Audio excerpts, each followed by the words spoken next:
Friends, एक बार फिर से स्वागत है आप लोगों का हमारे इस चैनल पर physical education by Siraj Khan. Friends, आप लोगों को बता दें कि हमारे इस चैनल पे सीबीएसई से रिलेटेड जो क्लास 10th, 11th, 12th हैं उनके भी अपने इस चैनल के माध्यम से मैं सब्जेक्टिव तैयारी कराता हूँ, जिसके माध्यम से हम उन बच्चों को यानी कि जो सीबीएसई से रिलेटेड बच्चे हैं, सीबीएसई में स्टूडेंट्स हैं, उनको अपने चैनल के माध्यम से पढ़ाने की कोशिश करता है। और आज का हमारा सिलेबस, हमारा जो आज का टॉपिक है क्लास 11th के फर्स्ट चैप्टर का टॉपिक है, जिसमें हम बात करेंगे changing trend and physical education. तो हम स्टार्ट करते हैं अपने इस चैनल के माध्यम से इस सब्जेक्ट को, जिसमें हम पढ़ेंगे कि changing trends and physical education. अगर हम शारीरिक शिक्षा के एक स्टूडेंट्स हैं तो हमारा जानना बहुत ही ज़रूरी है कि अगर हम बात करेंगे तो इसके अभी तक क्या क्या ट्रेंड जो चेंज हुए हैं इसके बारे में हम जानने की कोशिश करेंगे। सबसे पहले हम आप लोगों को ये बता दें कि आज के समय में जो प्रेजेंट समय में चल रहा है फिजिकल एजुकेशन, इससे पहले भी हुआ करता था, लेकिन बहरहाल इसको थोड़ा कम जानकारी होने की वजह से इसे कोई लोग पसंद नहीं करते थे, लेकिन आज बहुत ही फेमस और बेहतर सब्जेक्ट माना जाता है, क्योंकि फिजिकल एजुकेशन यानी कि शारीरिक शिक्षा यह एक बहुत ही ब्रॉड सिलेबस होता है। लेकिन बात किया जाए इससे पहले थोड़ा सा हम ये भी बता दें कि यह आज से नहीं, पुराने समय से चलता चला आ रहा यह है, लेकिन इसको अलग अलग लोग अलग अलग तरीके से इसको प्रस्तुत किए हैं, यानी कि इसको बताया गया है, जिसमें कुछ ऐसे फिलोसफर थे जिन्होंने बताया था, जैसे कि उस समय यानी कि यूनान के समय से यह चला आ रहा है। यूनान के कुछ ऐसे फेमस फिलोसफर थे जैसे जिनका नाम आता है अरस्तु। कुछ ऐसे फिलोसफर थे जिनका ऐसे नाम लिया जाता था, अरस्तु या फिर प्लेटो या सुकरात जैसे फिलोसफर ने अपने उस समय में भी फिजिकल एजुकेशन के बारे में काफ़ी चर्चा किया था। लेकिन बताते हैं कि होता क्या है यह फिजिकल एजुकेशन। तो फिजिकल एजुकेशन का मतलब हो गया कि यह दो पार्ट्स में बटा हुआ है, जैसे फिजिक और प्लस एजुकेशन। फिजिक क्या है और एजुकेशन क्या है, समझने की कोशिश करते हैं। फिजिक यानी कि शारीरिक, ठीक है, शरीर के द्वारा किया गया हर एक कार्य को, हर एक एक्टिविटी को हम शारीरिक क्रिया कहते हैं, शारीरिक क्रिया कहते हैं, जिसको हम फिजिक कह सकते हैं, यानी कि फिजिकल एक्टिविटी कह सकते हैं। और एजुकेशन की बात किया जाए तो यह शिक्षा होता है, ठीक।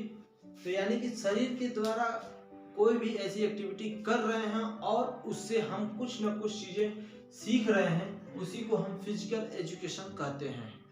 बहरहाल एक बार और हम उसको और अच्छे से समझा दें कि शरीर के द्वारा किया गया कार्य को हम किसी प्रोसेस में कर रहे हैं और उससे कुछ चीजें हम सीख रहे हैं, तो हम कह सकते हैं कि दैट इज फिजिकल एजुकेशन। यानी कि जैसे अगर इसका एग्जांपल देते हैं, जैसे मान लें कि हम कोई गेम खेल रहे हैं लाइक फुटबॉल, तो हम क्या सीख रहे हैं, पहली चीज है कि हम इससे हमारा शारीरिक रूप से काम कर रहा है, यानी कि हम रनिंग प्रोसेस में हैं। फिर उसके बाद हम सीखते क्या है कि टीम गेम, यह एक टीम गेम है, फर्स्ट पॉइंट हमने सीखा। दूसरी चीजें हमारा एक ग्रुप होता है, ग्रुप में हमें कैसे रहना है, या फिर उस ग्रुप में हमारी एक्टिविटी क्या है, किस तरीके के हमारे एक दूसरे के साथ कम्युनिकेशन है, ये चीजें हम सीखते हैं। तो इसी ही हम बोलते हैं शारीरिक शिक्षा। अब हम बात करते हैं, हमारे कुछ पॉइंट्स हैं जो इससे रिलेटेड है, जैसे meaning and definition of physical education. तो क्या है मीनिंग, मैंने आप लोगों को अभी यहाँ बताया। बात करते हैं इसके ऑब्जेक्टिव के, डिफिनेशन भी मैंने आपको चीजें समझाया है, इसके मीनिंग में बताया, डिफिनेशन में बताया। बात करते हैं, नेक्स्ट पॉइंट हमारा है एम्स एंड ऑब्जेक्टिव। तो एम्स क्या है और उसके ऑब्जेक्टिव क्या है, इस चीज को समझे। सबसे पहले एम्स समझे। एम्स यानी कि हमारा लक्ष्य, हमारा इस फिजिकल एजुकेशन से जुड़ करके हमारा क्या लक्ष्य होना चाहिए। तो हमारा मेन लक्ष्य यही होता है कि हम एक पर्सन को सर्वांगीण विकास करें, सर्वांगीण विकास करें यानी कि होल डेवलपमेंट, एक इंडिविजुअल व्यक्ति का होल डेवलपमेंट करना ही सर्वांगीण विकास कहलाता है। कुछ उसके ऑब्जेक्टिव होते हैं, जैसे वह फिजिकली फिट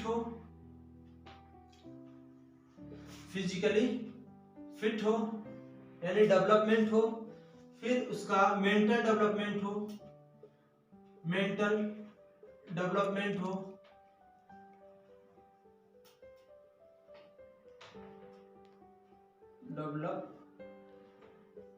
डेवलप क्या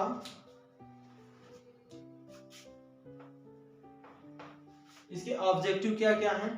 तो सबसे पहले वह फिजिकल डेवलपमेंट हो, उसका डेवलपमेंट हो। दूसरा वह मेंटल डेवलपमेंट हो। फिर सोशल डेवलपमेंट हो। फिर उसका वह इमोशनल डेवलपमेंट हो। इस तरीके की वो सारी चीजें डेवलपमेंट करके हम फिजिकल एजुकेशन में लाते हैं। जैसे फिजिकल डेवलपमेंट का मतलब हो गया कि वह फिजिकली फिट होना चाहिए। मेंटल डेवलपमेंट का मतलब उसका माइंड बेहतर हो। अगर हम फिजिकल एक्टिविटी करते हैं तो हमारा मेंटली बेहतर होना चांसेस हैं और होते भी हैं। फिर हमारा एक अलग पहचान होता है समाज में। सोशल तो समाज में किस तरीके की, एक तो हमारी फिजिक बेहतर होती है, हमारी सोचने समझने की क्षमता बेहतर होती है, और समाज में हमारे रहने का स्टाइल भी अलग होता है, बेहतर होता है, जो डिफरेंट तरीके से दिखाई भी देता है। एज एक स्पोर्ट्समैन को भी देख सकते हैं कि उनकी फिजिक, मेंटल एंड सोशल, या तीनों कितने बेहतर, और वह इमोशनली भी अटैच होते हैं। लाइक जैसे गेम्स में भी अगर देखा जाए तो वह गेम्स में किस तरह की एक्टिविटी होती है, उस समय उनकी क्रिया क्या होती है। कुछ एक्टिविटी होती है, कभी कभी वह काफी आक्रामक हो जाते हैं, फिर वह काफी स्लो हो जाते हैं, फिर वह कभी कभी क्राइम भी सिचुएशन आ जाती है, जिस समय उनको रोने की, जब कोई मैच हार जाते हैं उस समय भी उनके आंख से आंसू आ जाते हैं, या फिर बहुत हैप्पीनेस हो जाते हैं। इस तरीके की इमोशनल चीजें पाई जाती हैं। तो ये सारी चीजें हमने आपको बताया कि यह फिजिकल एजुकेशन में क्या क्या है। फिर नेक्स्ट हम टॉपिक में, यानी नेक्स्ट वीडियो में जब बात करेंगे तो उस समय मैं आप लोगों को बताऊंगा कि कैरियर ऑप्शन क्या है फिजिकल एजुकेशन में। उम्मीद करता हूं कि आप इंडिया प्रोग्राम काफी पसंद क्या चीजें हैं, इन 2 पॉइंट्स को नेक्स्ट वीडियो में बताऊंगा, ताकि वो हर एक बच्चे पाए इस वीडियो को और उससे कुछ ना कुछ सीखने की कोशिश करें। तो आज के लिए बस इतना ही, मिलते हैं नेक्स्ट वीडियो में।